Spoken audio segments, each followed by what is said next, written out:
My dear friends, a very warm hello to you and welcome back to my YouTube channel.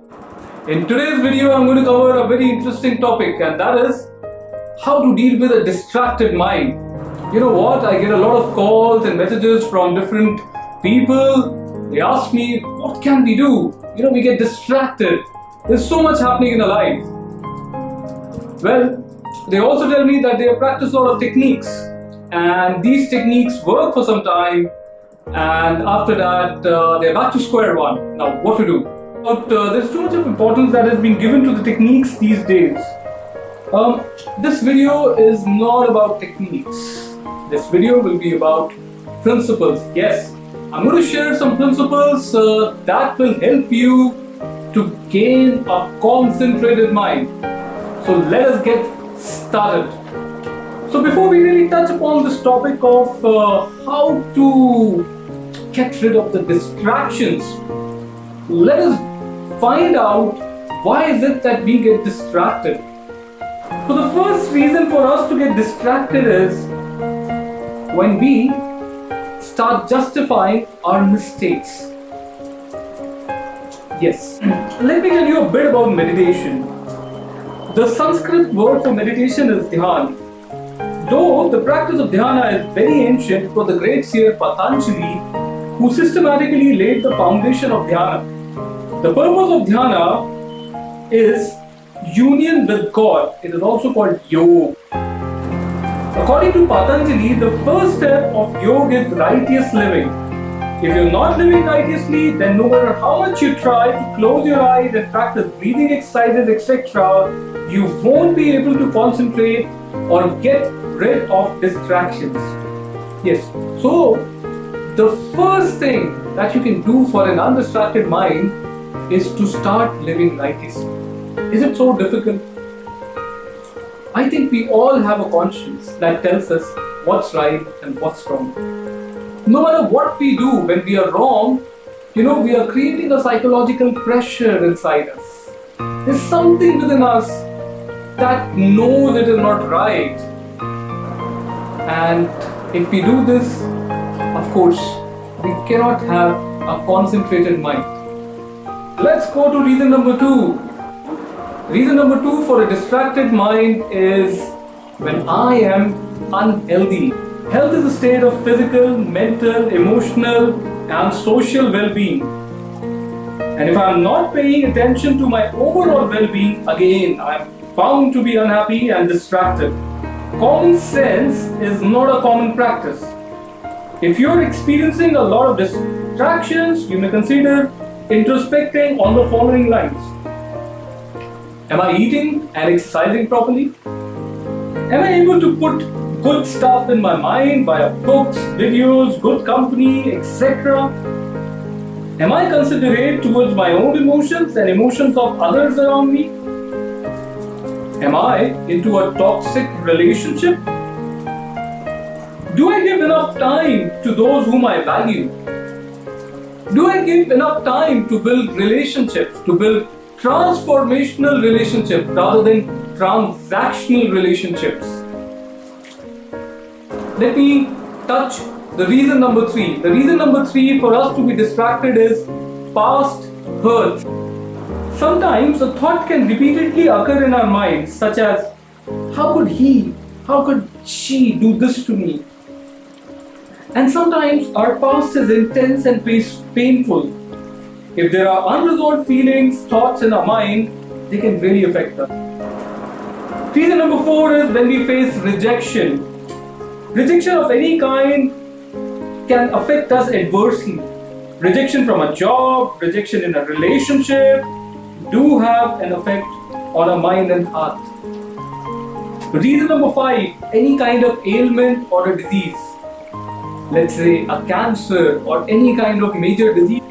Reason number 6, when I start comparing myself. As they say that the grass is greener on the other side. Reason number 7, abusive environment or bad company. Yes, it can cause a distracted mind. Reason number 8, when we see our mistakes with a magnifying glass. Yes, I want to say that when we see our mistakes with a magnifying glass rather than seeing it with a reflective mirror. Sometimes we are too obsessed about our mistake.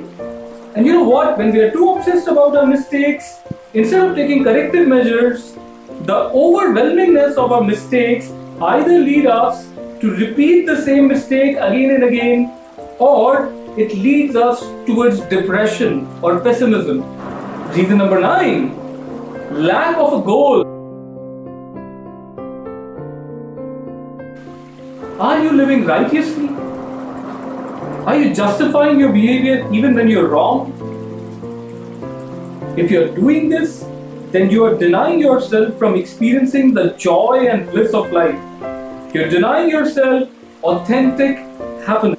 Let me come to the second point. If you're carrying a hurt or a guilt that you're not able to deal with, then I would recommend that the best idea would be to go and talk to a person who can listen to you, whom you can trust, and the person can listen to you non-judgmentally. That's the best thing to do. It takes a fair amount of courage to actually go to someone and say that, yes, I am not feeling good. It takes a lot of courage. But don't feel ashamed of it. It is much better than carrying a past pain or a hurt. The third point that I want to cover over here is, if you are justifying your negative behavior because of negative behavior of others towards you, then again, you are having a distracted mind.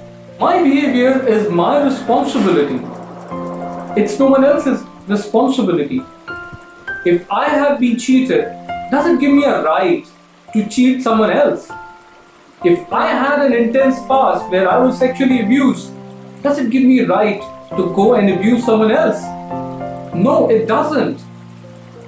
It's something that has happened to me. Yes, I felt the pain, but at the same time, I cannot justify my behavior because of what happened to me in the past. Are you into a negative behavior and you are justifying it by saying that probably I'm doing this because my father is not good to me, I am doing this because my boss is not good to me, I am doing this because I just had a breakup with someone, I am doing this because I have been rejected? Well, my dear friend, I just want to give you one plain truth, that I am responsible for my behavior. My behavior depends on me. And let me move to another point right now. I must learn how to respond to the situations. What we have learned so far is how to react to a situation. We have not learned how to respond to a situation. Most of us have not learned this art. Life is not what happens to me. Life is how I respond to what happens to me. Let me give you an example. You know of this famous author, J.K. Rowling? Do you know? She was a struggling single mother. From struggling single mother, she went on to become one of the most famous author of the world. How? She could have carried on saying that something bad happened to me in the past. No, she denied her past. In fact, I would say that she defied her past. She burnt her past. Winners defy their past. They don't allow the past to dictate them.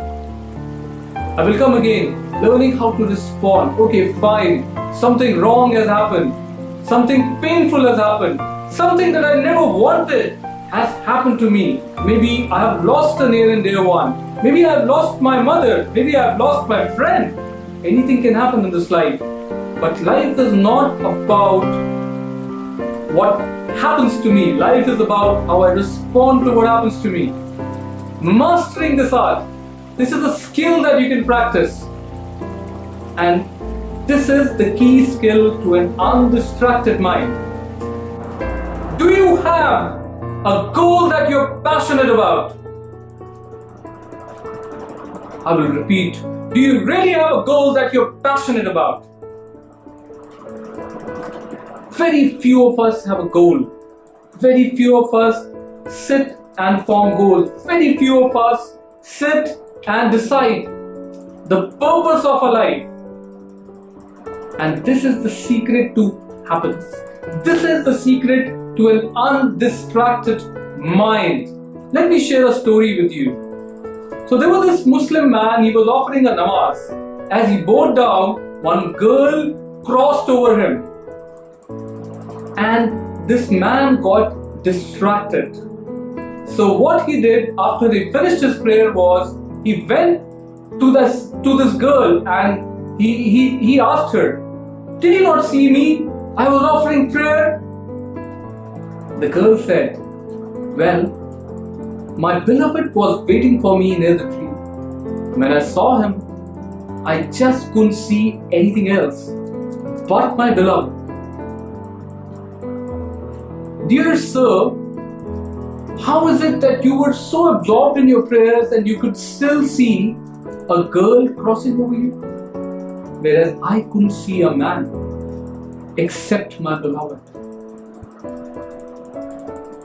Such is the intensity of love, of passion. Do you love something? Do you have a goal that you really love? If you have it, trust me, you will never have a distracted mind. Well, it is such an important thing to have a purpose, a goal that is bigger than myself, that I'm really, really passionate about.